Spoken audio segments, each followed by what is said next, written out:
Bonjour. Au moins une fois dans la vie, on nous a tous posé comme question « Qu'est-ce que tu ferais avec 1 million d'euros ?» Les réponses qui reviennent le plus sont « Je m'achète une maison, je m'achète une belle voiture, voire plusieurs, je fais le tour du monde. » Et côté gaming, vous pouvez en acheter des choses avec 1 million d'euros. Vous pouvez vous faire plusieurs full sets, vous pouvez vous acheter toutes les consoles sorties à ce jour, vous pouvez même vous permettre d'acheter quelques prototypes de jeux vidéo. Et concernant les jeux les plus rares de la Super Nintendo, de la NES, de la Mega Drive, vous pouvez vous en acheter plusieurs. Des jeux à 1000 euros, à 1500 euros comme un Mega Man X3, ça...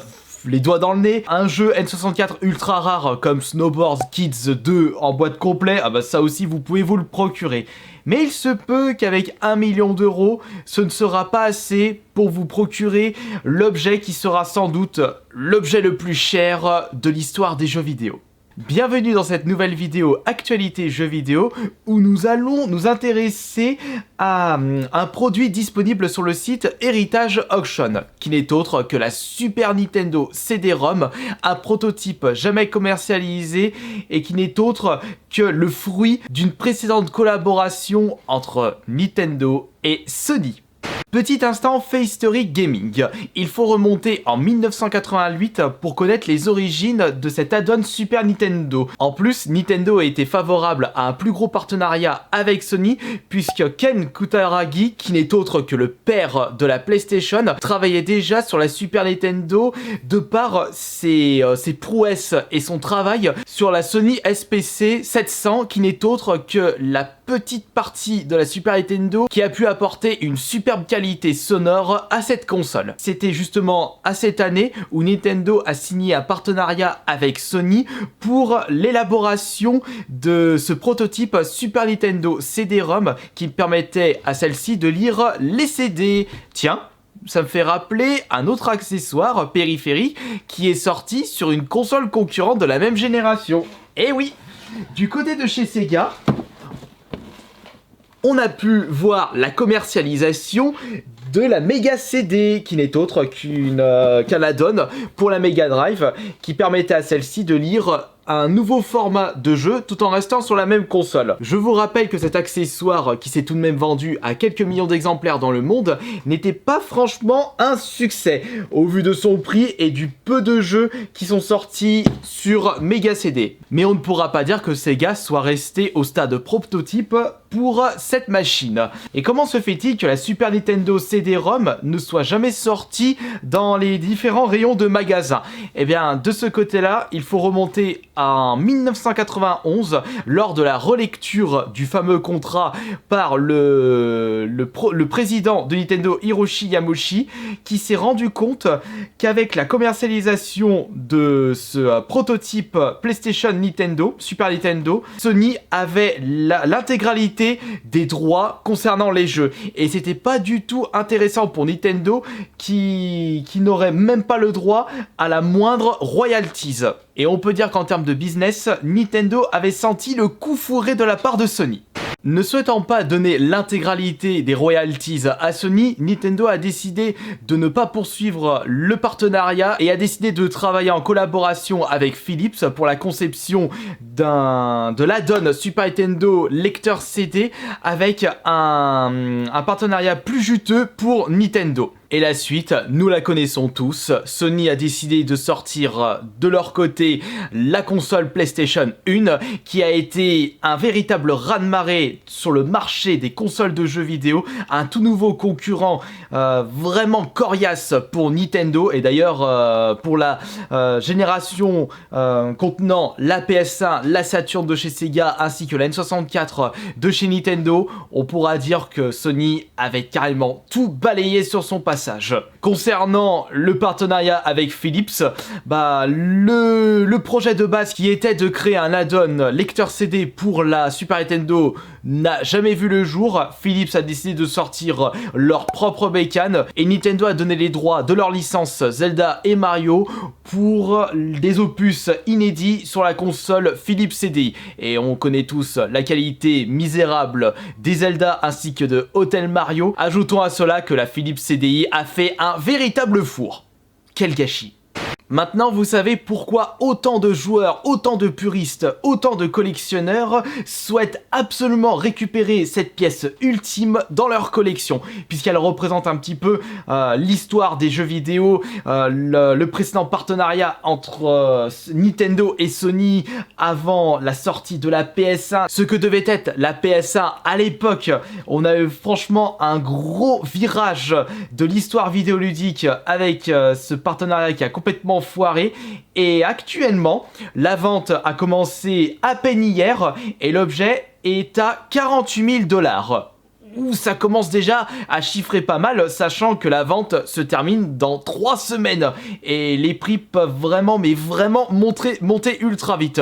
Surtout qu'en plus, certains jeux sont déjà partis à des centaines de milliers de dollars pour des jeux sous blister, authentiques bien entendu.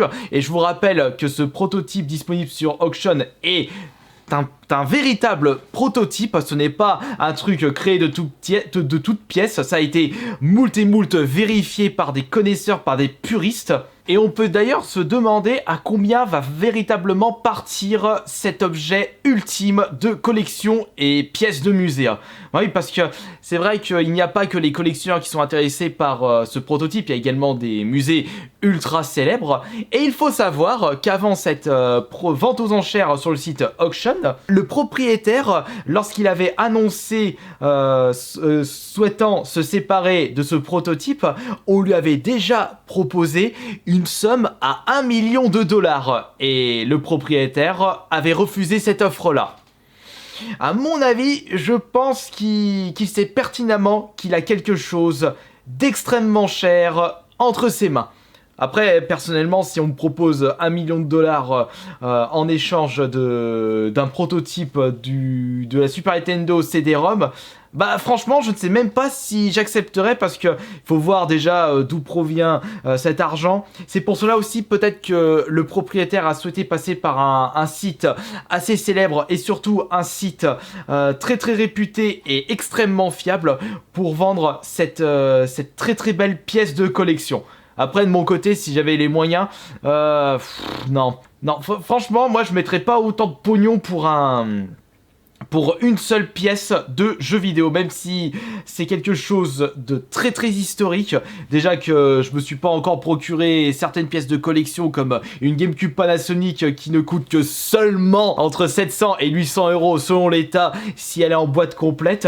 Je me suis même pas procuré certains jeux qui sont à seulement 500 € ou des machines, des kits de développement de la Super Nintendo, de la PS2 qui sont à seulement entre 1000 et 2000 €. Non, je crois que le kit de développement de la Super Nintendo était parti à 3500 € sur eBay. Et déjà, c'est vraiment un petit joueur par rapport au prototype de la Super Nintendo CD-ROM.